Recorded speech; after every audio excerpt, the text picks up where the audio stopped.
Penguin Random House Audio presents Feel Free, Essays by Zadie Smith. Read for you by Nikki, Aumka-Bird. For Kit and Hal, and for Robert B. Silvers in memoriam. People can be slave ships in shoes. Zora Neale Hurston. The eyes are not windows. There are nerve impulses, but no one reads them, counts them, translates them, and ruminates about them. Hunt for as long as you want. There's nobody home. The world is contained within you, and you're not there. Daniel Kelman. Forward. I was having dinner with old friends in Rome when one of them turned to me and said, "But of course your writing so far has been a 15-year psychodrama." Everybody laughed. So did I. But I was a little stung by it and worried at the idea for a few weeks. Now here I am bringing it up in this foreword. It's true that for years I've been thinking aloud and often wondering if I've made myself ludicrous in one way or another. I think the anxiety comes from knowing I have no real qualifications to write as I do. Not a philosopher or sociologist, not a real professor of literature or film, not a political scientist, professional music critic, or trained journalist. I'm employed in an MFA program but have no MFA myself and no PhD. My evidence, such as it is almost always intimate. I feel this, do you? I'm struck by this thought. Are you? Essays about one person's affective experience have, by their very nature, not a leg to stand on. All they have is their freedom, and the reader is likewise unusually free because I have absolutely nothing over her, no authority. She can reject my feelings at every point. She can say, "No, I have never felt that," or "Dear Lord, the thought never crossed my mind." Writing exists, for me, at the intersection of three precarious, uncertain elements: language, the world, the self. The first is never wholly mine. The second I can only ever know in a partial sense. The third is a malleable and improvised response to the previous two. If my writing is a psychodrama, I don't think it is because I have, as the internet would have it, so many feels, but because the correct balance and weight to be given to each of these three elements is never self-evident to me. It's this self, whose boundaries are uncertain, whose language is never pure, whose world is in no way self-evident, that I try to write from and to. My hope is for a reader who, like the author, often wonders how free she really is, and who takes it for granted that reading involves all the same liberties and exigencies as writing. A note. I realize my somewhat ambivalent view of human selves is wholly out of fashion. These essays you have in your hands were written in England and America during the 8 years of the Obama presidency, and so are the product of a bygone world. It is, of course, hardly possible to retain any feelings of ambivalence on either side of the Atlantic in the face of what we now confront. Millions of more or less amorphous selves will now necessarily find themselves solidifying into protesters, activists, marchers, voters, firebrands, impeachers, lobbyists, soldiers, champions, defenders, historians, experts, critics.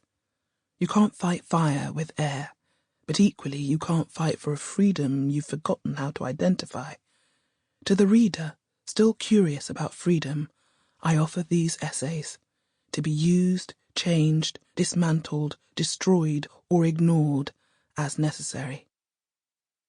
Zadie Smith, New York, 18th of January, 2017. In the World. Northwest London Blues. Last time I was in Willesden Green, I took my daughter to visit my mother. The sun was out. We wandered down Bronsbury Park toward the high road. The French market was on, which is a slightly improbable market of French things sold in the concrete space between the pretty turreted remnants of Willesden Library, 1894, and the brutal red-brick beached cruise ship known as Willesden Green Library Centre, 1989, a substantial local landmark that racks up nearly 500,000 visits a year. We walked in the sun down the urban street to the concrete space, to market. This wasn't like walking a shady country lane in a quaint market town ending up in a perfectly preserved 18th century square. It was not even like going to one of these farmers' markets that have sprung up all over London at the crossroads where personal wealth meets a strong interest in artisanal cheeses. But it was still very nice. Willesden French Market sells cheap bags. It sells CDs of old-time jazz and rock and roll. It sells umbrellas and artificial flowers. It sells ornaments and knickknacks and doodahs, which are not always obviously French in theme or nature. It sells water pistols.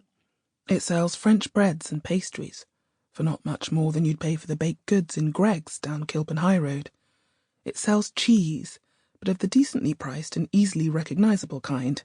Brie, goats, blue. As if the market has travelled unchanged across the Channel from some run-down urban suburb of Paris, which it may have done for all I know. The key thing about Willesden's French Market is that it accentuates and celebrates this concrete space in front of Willesden Green Library Centre, which is at all times a meeting place, though never quite so much as it is on market day. Everybody's just standing around, talking, buying or not buying cheese, as the mood takes them. It's really pleasant. You could almost forget Willesden High Road was 10 yards away. This matters. When you're standing in the market, you're not going to work, you're not going to school, you're not waiting for a bus. You're not heading for the tube or shopping for necessities. You're not on the high road where all these activities take place. You're just a little bit off it, hanging out, in an open-air urban area, which is what these urban high streets have specifically evolved to stop people from doing.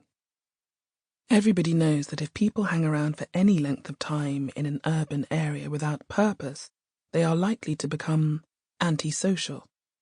And indeed, there were 4 homeless drunks sitting on one of the library's strange architectural protrusions, drinking special brew.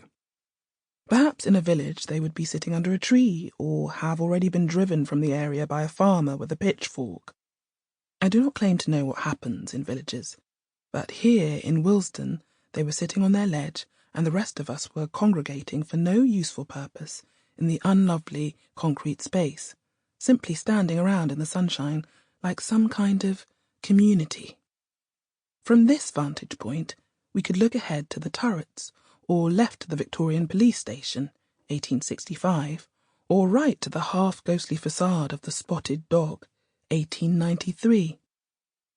We could have a minimal sense of continuity with what came before, not so much as the people of Hampstead must have, to be sure, or the folk who live in pretty market towns all over the country, but here and there in Willesden the past lingers on. We're glad that it does, which is not to say that we are overly nostalgic about architecture. Look at the library. But we find it pleasant to remember that we have as much right to a local history as anyone, even if many of us arrived here only recently and from every corner of the globe. On market day, we permit ourselves the feeling that our neighbourhood, for all its Catholic mix of people and architecture, remains a place of some beauty that deserves minimal preservation and care. It's a nice day out, is my point. Still, there's only so long a toddler will stand around watching her grandmother greet all the many people in Willesden her grandmother knows. My daughter and I took a turn. You can't really take a turn in the high road, so we went backwards into the library centre, necessarily backwards in time, though I couldn't bore my daughter with my memories. She is still young and below nostalgia's reach. Instead, I will bore you. Studied in there, at that desk. Met a boy over there, where the phone boxes used to be. Went with school friends in there to see The Piano and Schindler's List, cinema now defunct, and afterward we went in there for coffee, cafe now defunct, and had an actual argument about art, an early inkling that there might be a difference between a film with good intentions and a good film. Meanwhile, my daughter is running madly through the centre's esplanade. Sample complete. Ready to continue?